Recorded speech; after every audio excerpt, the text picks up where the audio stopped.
La méthode de Newton permet, sous certaines conditions, de résoudre une équation f de x égale à 0. Son principe est simple à comprendre et ne nécessite pas énormément de calcul. Je considère une fonction f qui s'annule et je cherche à calculer une valeur approchée d'un point où f s'annule. C'est ce que l'on appelle un 0 de notre fonction f. Alors en fait, il faut que f satisfasse certaines propriétés, mais on verra ça au fur et à mesure. Je pars d'un point x0, du domaine de définition de la fonction, et je trace la tangente à f en x0. Il faut donc que f soit dérivable. Ensuite, je regarde l'intersection de cette droite avec l'axe des abscisses. Il faut donc qu'il y ait une intersection. Et à partir de ce point d'intersection, appelons-le x1, je recommence. Je trace la tangente à f en x1, je pars ensuite de ce nouveau point d'intersection et je recommence. Et ainsi de suite, et ainsi de suite. Alors là, j'ai commencé avec un exemple où ça se passe très bien. Mais en fait, il y a plein de problèmes qui peuvent arriver. Tout d'abord, il ne faut pas que l'on tombe sur une tangente horizontale au cours du processus. Ensuite, si la fonction s'annule plusieurs fois, on ne sait pas vers quel zéro la méthode va nous emmener. Sur cet exemple, la méthode converge, mais pas vers le zéro le plus proche du point de départ.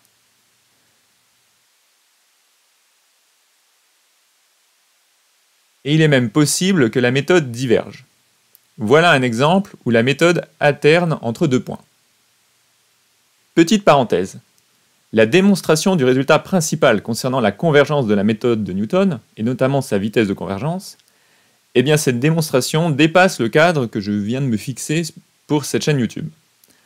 À partir de maintenant, je présenterai sur cette chaîne des notions de niveau lycée, des exercices, c'est surtout ça le point principal, des exercices éventuellement difficiles, mais qui ne font pas appel à des notions et des techniques de niveau supérieur. Et de temps en temps, comme dans cette vidéo, je vous présenterai quelque chose qu'on ne voit pas au lycée, mais que l'on peut facilement vulgariser. Et pour ceux qui s'intéressent à des mathématiques de niveau plus élevé, ou qui ne trouveraient plus leur compte sur cette chaîne, eh bien j'ai lancé une deuxième chaîne, où vous trouverez notamment une vidéo sur la méthode de Newton, qui reprend le début de celle-ci, et qui traite de la question de la convergence. Le lien est dans la description.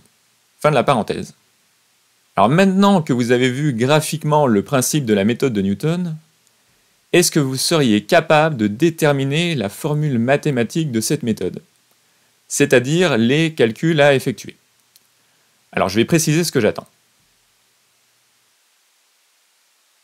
Considère une fonction f, dérivable sur un intervalle i, qui s'annule une fois et une seule sur cet intervalle, mais dont la dérivée ne s'annule pas.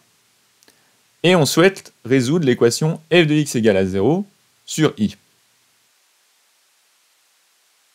Et partant d'un point x0 appartenant à i, donc la méthode de Newton consiste à utiliser une suite définie par une relation de récurrence, xn plus 1 égale grand f de xn, cette suite étant censée tendre vers la solution. Et la question c'est, quelle est l'expression de la fonction grand f? Je vous laisse chercher. Vous avez trouvé? Passons à la correction. En fait, tout repose sur l'équation de la tangente à une courbe. Alors peut-être que vous connaissez par cœur l'expression, mais je vais tout détailler. La tangente en un point xn, f de xn, eh ben c'est une droite, donc c'est une équation y égale à x plus b, avec a qui est égal à f' de xn par définition de la notion de dérivée. Pour trouver b, je vais utiliser le fait que la tangente passe par le point de coordonnées xn, f de xn.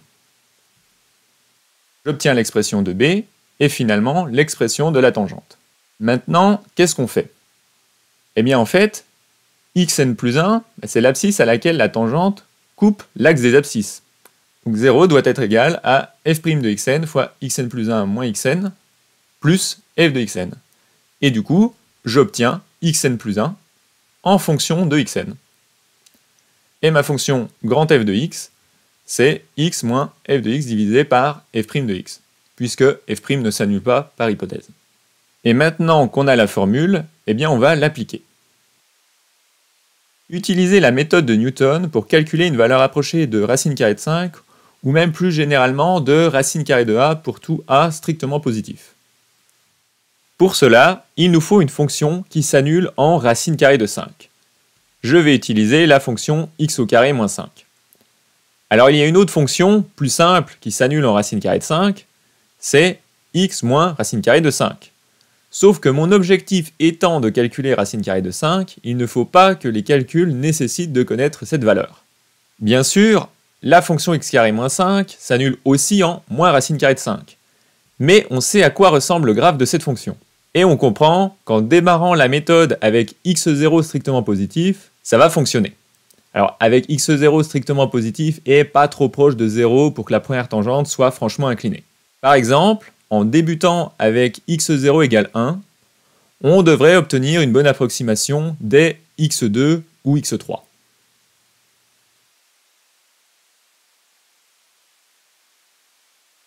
Quelle est la suite de la méthode de Newton dans ce cas?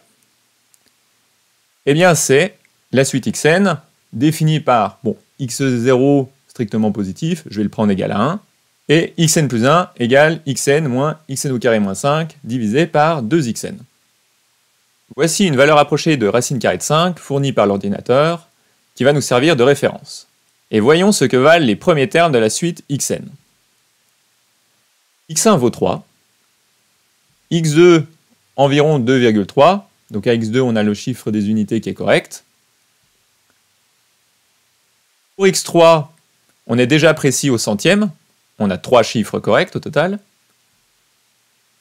Pour x4, on a 6 chiffres corrects, c'est-à-dire qu'on a doublé par rapport à l'étape d'avant. Et pour x5, on en a 13. On gagne extrêmement vite en précision. Ça fait plus que doubler à chaque itération. C'est là un point fort de la méthode de Newton. Elle a une convergence quadratique, à condition de débuter suffisamment proche de la solution.